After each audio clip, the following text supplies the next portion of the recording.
Assalamualaikum warahmatullahi wabarakatuh. Selamat pagi anak-anak. Bagaimana kabar kalian pagi ini? Semoga anak-anak di rumah selalu sehat dan tetap semangat belajar. Hari ini kita akan belajar materi tema 4, sehat itu penting, subtema 3, cara memelihara kesehatan organ peredaran darah. Sebelum belajar, ayo siapkan dulu bukumu dan awali dengan berdoa. Cara mencegah gangguan kesehatan. Sistem peredaran darah manusia memegang peranan penting dalam tubuh manusia.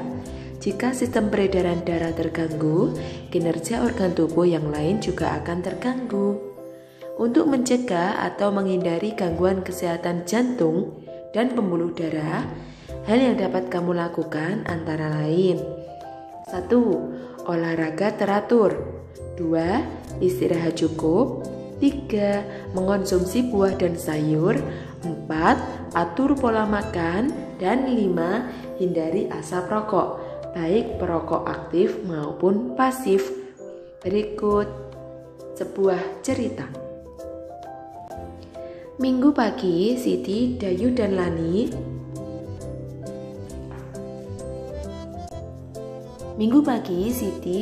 dan Lina bersepeda santai. Mereka bersepeda dari rumah Siti pukul 6 menuju alun-alun. Jarak rumah Siti menuju alun-alun tidak jauh, lebih kurang 5 km. Siti, Dayu, dan Lina hanya menghabiskan waktu 15 menit untuk sampai ke alun-alun. Siti, Dayu, dan Lina telah melakukan salah satu bentuk olahraga yang bisa memperlancar peredaran darah mereka, yaitu bersepeda santai. Tahukah kamu bahwa bersepeda santai dapat menjaga kesehatan organ peredaran darah, khususnya jantung? Nah, sekarang tugasnya kalian cari cara pencegahan penyakit berikut. Yang pertama ada jantung koroner, 2. Hipertensi dan hipotensi, 3. Anemia, 4. Leukemia, dan 5. Demam berdarah. Masukkan ke dalam tabel berikut ini. Pantun. Anak-anak masih ingat tentang pantun? Tentang ciri-ciri dan jenis pantun? Silakan kalian ingat-ingat lagi. Apabila kalian lupa, kalian bisa mengingatnya pada subtema 1 dan subtema 2. Berikut salah satu contoh pantun. Kacang goreng enak dimakan, kue tape diberi ragi. Kalau tembok sudah dibersihkan, jangan ada coretan lagi. Apa jenis pantun di atas, anak-anak? Ya, pantun nasihat. Ada berapa baitkah pantun di atas? Benar, 1 bait. Terdiri atas berapa bariskah bait pantun di atas? Iya, 4 baris. Tuliskan baris yang merupakan sampiran. Sampiran berada pada baris pertama dan kedua. Tuliskan pula baris yang merupakan isi. Isi berada pada baris ketiga dan keempat. Benar. Tugas kalian adalah silakan kalian baca pantun A, B, C, D. Kalian amati masing-masing pantun berikut, lalu kalian tulis jawabanmu dalam bentuk tabel seperti berikut ini. Kalian amati ya anak-anak tabelnya. Tabel ini berisi jenis pantun, jumlah baris, jumlah suku kata per baris, sajak yang digunakan, dan terakhir isi atau makna pantun. Gambar cerita adalah gambar yang terdapat pada sebuah karya tulisan. Fungsinya untuk memperjelas, menegaskan, dan memperindah suatu cerita. Satu gambar cerita hanya menceritakan salah satu adegan atau bagian sebuah cerita. Untuk menggambarkan suasana dalam cerita, perlu adanya objek gambar.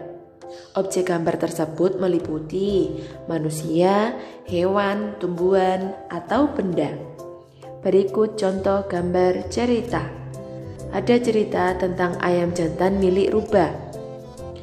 Ada seekor rubah yang sombong dan cerdik. Suatu hari ia bertemu dengan seekor ayam jantan yang juga terkenal paling cerdik di peternakan. Katanya, "Kau sangat cerdik. Coba bisakah kau memejamkan matamu sambil berteriak?" tantang si rubah. Tanpa curiga si ayam jantan memejamkan matanya. Tapi tiba-tiba si rubah menerkam dan menggigit lehernya. Saat hendak lari, petani melihatnya. "Hei, lepaskan itu ayamku!" Dengan suara tercekik, ayam jantan masih sempat menasihati si rubah. "Katakan pada petani jika aku adalah ayam milikmu." Saat rubah akan berkata seperti itu, ia pun melepaskan gigitannya, sehingga kesempatan itu tak disia-siakan ayam jantan. Ia langsung lari dan terbang ke atas pohon. Ayam jantan pun selamat. Dan kali ini si rubah mengakui kecerdikan si ayam jantan. Nah, cerita tersebut diwakili dengan gambar cerita sebagai berikut. Ya, anak-anak ingat, satu gambar hanya mewakili satu adegan. Apakah kalian sudah paham?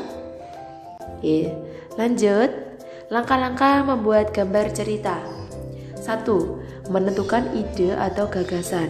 Ide atau gagasan meliputi tema dari cerita, tokoh, karakter tokoh cerita, suasana, dan latar cerita. Yang kedua, kalian buat sketsa. Sketsa adalah rancangan gambar. Sketsa dibuat menggunakan pensil. Barulah kalian mewarnai. Pewarnaan dilakukan agar gambar lebih indah dan menarik. Alat untuk mewarnai antara lain pensil warna, krayon, spidol, cat air, atau cat minyak. Tugas kalian adalah buatlah sketsa gambar cerita untuk ilustrasi cerita berikut pada buku gambar.